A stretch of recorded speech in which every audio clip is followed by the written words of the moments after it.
목고지 제자사역 성경의 사람, 오늘은 예레미야 애가에 대해서 함께 나누겠습니다.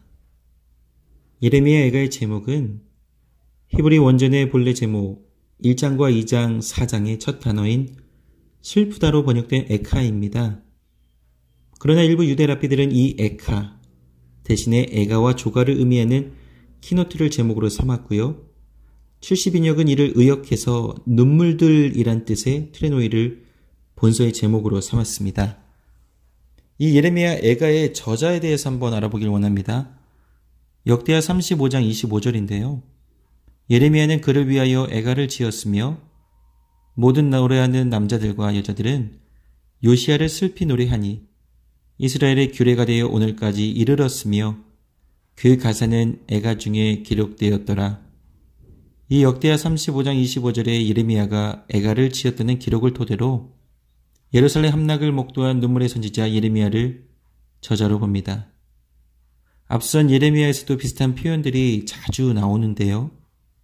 그리고 예레미야의 예언에 나타난 시적인 구절, 애가 사이에 분명한 유사점이 있기 때문에 고대부터 애가의 저자를 예레미야로 인정하고 있습니다. 예레미야 애가의 기록 시기입니다.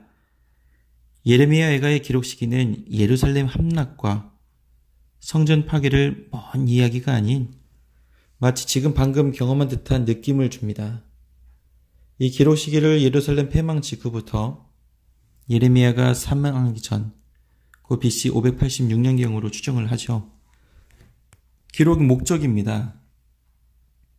유다의 불순종과 죄악으로 인해 대살육과 약탈의 공포와 자녀를 먹어야 할 정도의 극심한 기근까지 예루살렘 패망 과정에서 선민이 겪어야 했던 고통과 아픔, 그리고 유다의 멸망은 정당한 하나님의 진노하심과 심판이었습니다. 이로 인해서 다시 절망 가운데서도 회복시켜 주시기를 간절히 간구하는 소망과 하나님께 순종하는 삶을 살 것을 촉구하기 위해서 예레미야가 기록하였죠. 이는 오늘 우리에게도 시사하는 바가 매우 큽니다. 순종의 삶을 살 것이냐, 불순종의 삶을 이대로 지속할 것이냐, 또는 절망 중 다시 일으키시는, 세우시고 회복케 하시는 하나님의 신실하심과 그 자비하심을 경험할 것이냐, 아니면 여전히 그 큰 뜻을 보지 못하고 불순종과 절망 속에 원망하며 살 것인가를 말입니다. 예루살렘은 하나님의 택한 백성 이스라엘의 수도였습니다. 기드론과 흰놈 골짜기 위에 세워진 성은 견고했습니다. 예루살렘 성전은 하나님이 이스라엘 중에 거하시는 임재의 처소였습니다. 그럼에도 그 성벽과 왕궁과 그리고 하나님의 성전마저 처참하게 불타고 무너졌습니다. 유다를 완전히 멸망시키려는 바벨론 군대에 의해 시작된 1년 6개월의 포위기간 동안에 예루살렘 거민들은 자녀를 잡아먹어야 할 정도로 굶주림과 바벨론 군대에 의한 비참한 절망밖에 남아있지 않았습니다.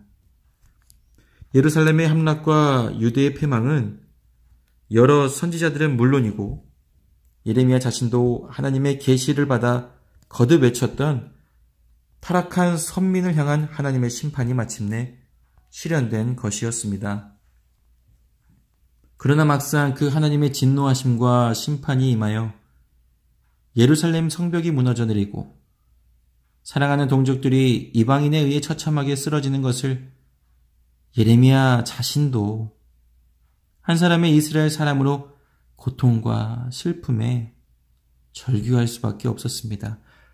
그래서 애가서 전편에는요, 하늘이 무너지고 땅이 꺼지는 듯한 이 패망의 충격에서 헤어나오지 못한 선민들의 절망과 극심한 사륙, 약탈의 공포, 수치에 대한 주체할 수 없는 비탄과 가슴을 찢는 호소들이 1장부터 5장까지 계속해서 거듭 나오고 있습니다. 그러나 예레미야는요, 좌절과 낙심 속에서도 그가 하나님께 사명을 받은 선지자였던 것을 기억하고 이스라엘의 패망과 지금의 시련이야말로 여호와께 순종하지 않은 범죄에 대한 공의의 심판임을 믿음으로 바라보며 지금이라도 여호와 앞에 나아가 죄를 자복하고 회개하면 다시는 하나님의 백성으로 축복을 회복할 수 있다는 여호와의 약속에 대한 믿음과 소망을 결코 잃지 않았습니다. 그래서 예레미야는 어떤 희망도 사라진 폐허에서 하나님을 향해 이스라엘 백성을 이제는 돌아보시고 용서와 회복해 주시기를 간절히 간구합니다. 그리고 이스라엘 백성을 향해서는 여호와의 은혜로 이스라엘이 영원히 멸망하지 않고 영광과 축복을 다시 회복할 것이라는 이 미래에 대한 믿음과 소망을 선포합니다. 예레미야 애가는 한편으로는 여호와의 심판으로 인해 선민으로 감당할 수 없는 극심한 고통이 있지만 한편으로는 선민에 대한 여호와의 사랑과 약속에 대한 절대적 믿음에 근거한 회복에 소망과 간구의 이 팽팽한 균형감을 이루고 있습니다. 우리는 팽팽한 균형감보다는 하나님께 완전히 치우쳐서 여호와의 구원에 대한 소망과 간구로 우리를 회복해 하실 하나님께로만 집중해야 되겠습니다. 예레미야 애가에 기록된 예루살렘 함락과 이스라엘 백성의 비참함은 마치 우리가 그 현장에 있는 듯한 현장감과 사실감을 보여줍니다. 그러한 현장을 중계하면서도 여호와의 사랑과 약속에 대한 절대 믿음, 선민의 회복을 간구하는 예레미야의 신앙이야말로 오늘 이 시대에 우리가 잘 찾아볼 수 없는 참된 선지자로서의 표상이요, 오늘날 수많은 그리스도인들에게 도전이 되는 줄을 믿습니다. 우리는 예레미야 애가를 통해 예레미야가 겪는 내적 그리고 외적 갈등, 비참한 절망의 상황에서도 꿋꿋하게 나타낸 하나님에 대한 믿음과 확신을 바라볼 수 있어야 예레미야 애가의 슬픈 노래를 조금이나마 이해하게 될 것입니다. 그리고 우리는 기억해야 할 것입니다. 범죄에 대한 하나님의 심판은 처절하게 임한다는 것입니다. 죄에 대한 심판을 기억하며 죄를 멀리해야 최후 심판날을 두려움이 아닌 그날을 우리는 기대감으로 맞게 될 것입니다. 예레미야애가 총 5장으로 되어 있습니다. 1장부터 5장까지 이 애가서를 나눈다면요, 1장에서 4장까지는 비탄적 시이고 마지막 5장이 기도시가 되겠습니다. 1장부터 5장까지 중 3장을 제외한 각 장은요, 모두 1절부터 22절까지로 되어 있고요. 3장은 66절까지로 일종의 이 운율에 맞춘 노래입니다.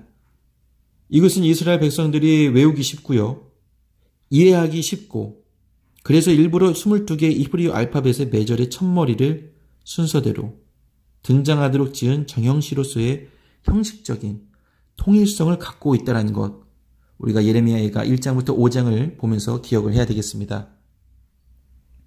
그럼 우리 각 장별 요약을 한번 해보겠습니다. 1장부터 5장이라고 말씀드렸는데요, 1장은 한때 자랑스러웠던, 하지만 그 예루살렘의 비참한 상태를 보여줍니다.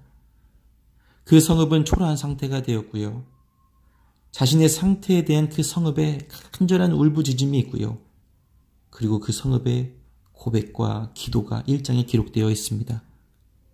2장에서는요, 사악한 예루살렘에 임하는 하나님의 심판들입니다.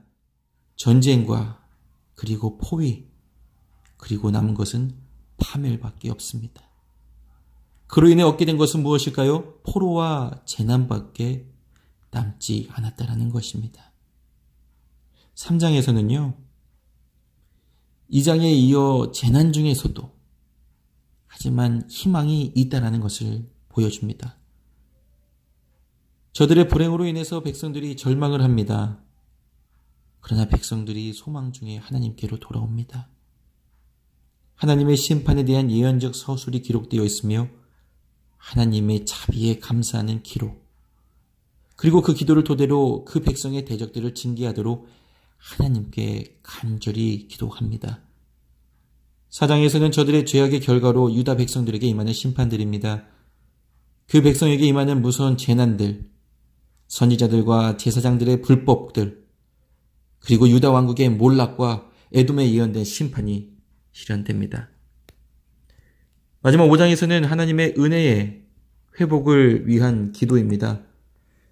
예루살렘의 함락 후 백성들의 정말로 가련한 모습이, 가련한 상태가 기록되어 있고, 이 모든 것은 하나님께서만이 회복시키실 수 있다라는 인식이 마지막 5장 19절과 22절을 통해서 기록되어 있습니다. 우리는 예레미야 애가를 아주 간단하게 살펴보았습니다. 매우 짧은 장입니다. 1절부터 5장까지. 하지만 그 각 장마다 담겨져 있는 그 아픔과 그 슬픔과 그 고통과 그 눈물, 우리는 그것이 왜 발생되었으며, 그러나 그럼에도 불구하고 어떻게 소망을 갖고 누가 그것을 회복시켜 주시는가를 보게 될 것입니다. 감사합니다.